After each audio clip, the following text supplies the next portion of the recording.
是我唯一的朋友，所以知道有一个傻。没念珠也存有传送抵达遗失药源，免去小女顽劣，这大便回到府中。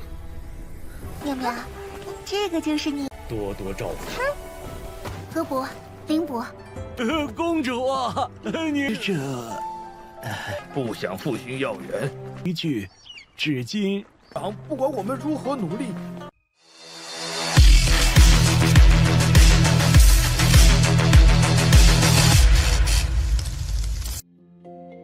Halo semuanya, selamat datang di Ruang Sinema. Bagaimana kabar kalian semua? Semoga selalu sehat dan baik-baik saja. Sesuai jadwal, jadi pada hari ini kita akan kembali melanjutkan series Donghua Fearless Battle Spirit episode terbaru, yang mana ini adalah episode yang ke-147. Bagi yang mau bergabung dengan series ini, kita sudah sediakan playlistnya. Jadi kalian bisa mudah mencari di mana episode awal dari series ini. Sebelum kita mulai episode terbarunya, kita akan melihat dulu apa saja yang terjadi pada episode sebelumnya. Tepatnya pada episode 146. Kemarin, Sina menanyakan kepada gadis harta mengenai apa yang dirinya lihat sebelumnya.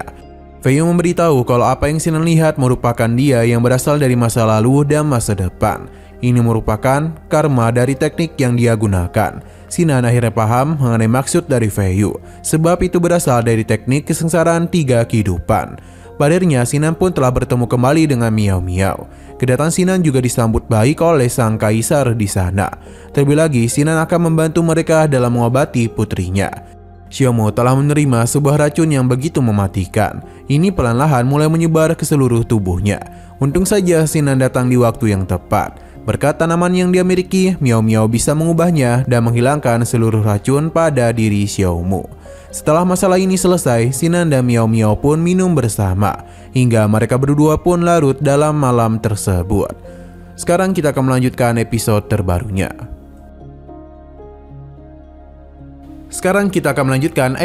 terbarunya. Masih di tempat yang sama, di mana malam semakin larut, dan Miao Miao begitu menikmati anggur pemberian Qinan. Tanpa sadar, Qinan memberikan pujian kepada kecantikan mata Miao Miao. Ia mulai bingung apakah dirinya sudah mabuk hingga mengatakan hal-hal yang tidak seharusnya. Sedangkan Miao Miao dan wajah memerah mulai berpikir, apakah Qinan menganggapnya sebagai gadis yang tak berperasaan. Jadi seharusnya Qinan tidak berkata seperti itu. Memang benar ketika dirinya baru bangun setelah tidur panjang, Miao Miao merupakan gadis yang tak berperasaan. Pasalnya ayahnya, kaisar dan juga ibunya saatlah menyayanginya. Awalnya Miao Miao menganggap kalau hari-hari menyenangkan itu akan berlangsung selamanya.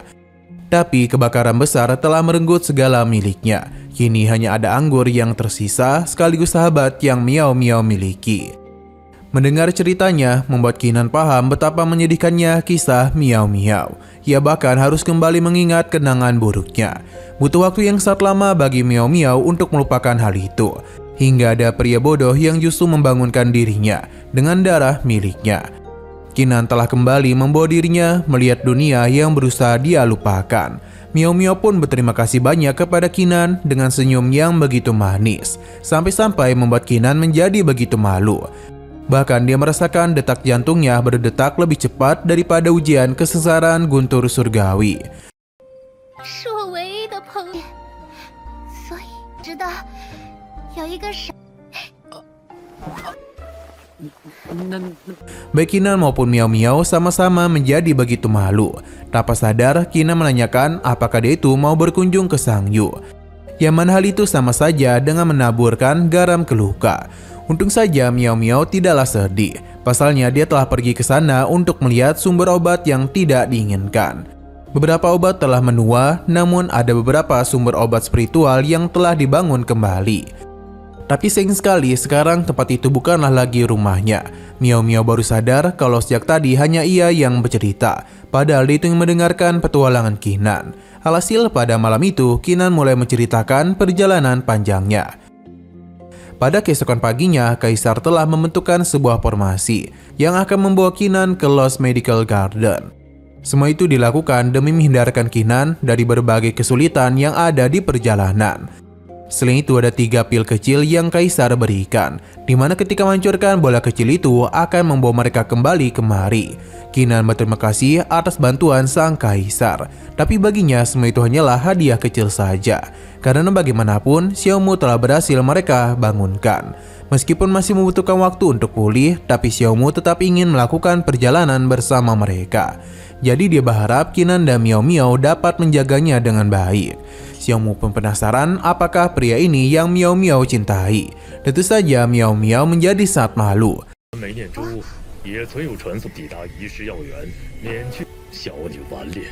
这大便回到府中，妙妙，这个就是你。多多照顾。 Sedangkan Kinan meminta maaf karena dirinya tidak dapat bertahan terlalu lama di sini karena harus menyelamatkan jiwa rekannya. Selain itu dia meminta kaisar untuk tidak perlu khawatir. Pasalnya dia akan menjalankan tugas ini dengan baik. Kaisar paham dan akan menunggu kepulangan mereka. Sino berpindah ke sebuah tempat di mana ada 2 orang tetua yang tengah membahas sesuatu. Yang mana seharusnya mereka ini membangun formasi Yaoyuan terlebih dahulu. Tapi tetua lainnya tidak setuju, karena bagaimanapun sekarang mereka tidaklah cukup banyak tanaman obat. Lantas siapa yang dirinya perhatikan untuk dapat memulihkan semua ini? Perdebatan pun terus terjadi di antara mereka, karena pasalnya keadaan tanaman obat di sini tidaklah begitu baik. Di tengah perdebatan itu, mereka pun dikejutkan dengan munculnya sebuah cahaya yang begitu besar. Ini pun membuat mereka takut dan seharusnya susunan formasi memang harus dibentuk. Cahaya ini tentu saja merupakan susunan teleportasi yang membawa Kinan dan yang lainnya kemari. Kedua tetua ini tentu saja mengenali Miao Miao dan langsung saja memberikan hormat kepada tuan putri mereka.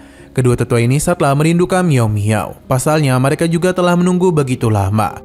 Miao Miao meminta Hebo dan Libo untuk berdiri. Ia juga menanyakan kabar mereka yang sepertinya masih terus berdebat. Mereka berdua menjelaskan kalau sumber obat yang hilang kini telah masih belum ditemukan karena tempat ini benar-benar sudah hangus terbakar.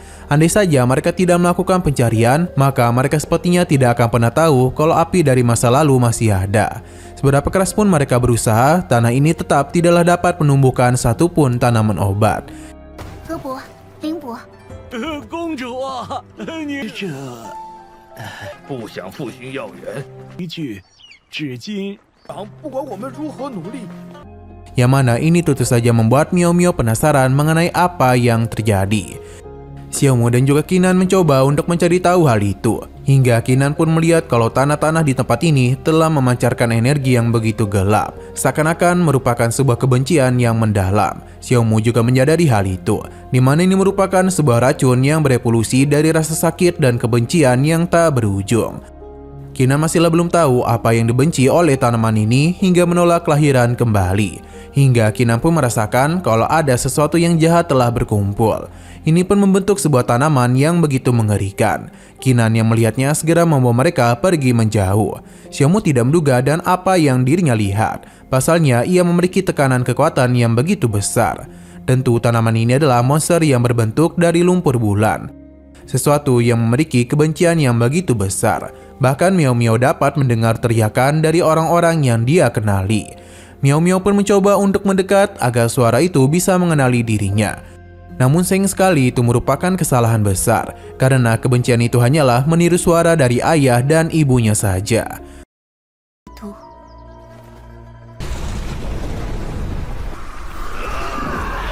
这是什么？他竟然有无所不能！再见，我是妙妙。 Nah, sayang sekali lagi seru-serunya, episodenya pun harus bersambung dulu.